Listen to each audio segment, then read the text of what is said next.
Entrepreneurship is not something that Purdue students are necessarily known for.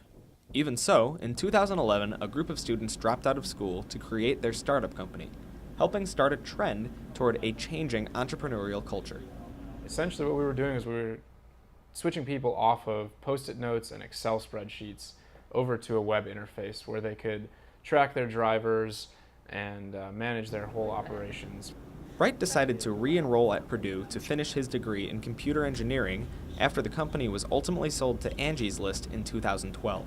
When we were doing it, Purdue didn't even have an entrepreneurship community really.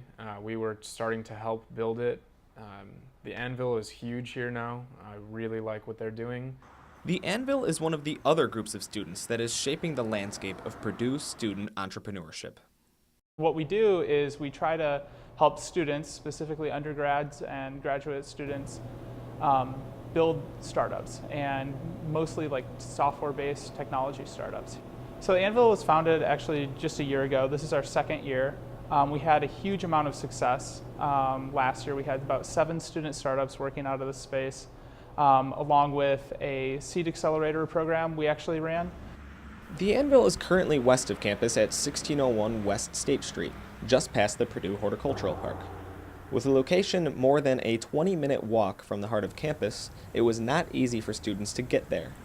This led the Anvil to decide to move to a far closer location. So the University Church is moving out and merging it with a church in downtown Lafayette, and the building became available for the next couple of years, so we took over the lease. Actually tomorrow we're taking over the lease, and are going to be moving in there by November. Now that it is moving to an on-campus location, the Anvil sees a bright future ahead for Purdue's newfound startup culture.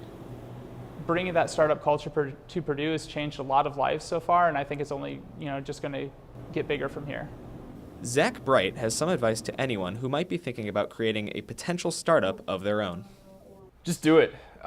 Don't worry about if it's going to work or how you're going to make money. Just start hacking away. If you're not a developer, learn to program. If you are a developer and you don't think you can run a business, find somebody that is business focused and just start working on it.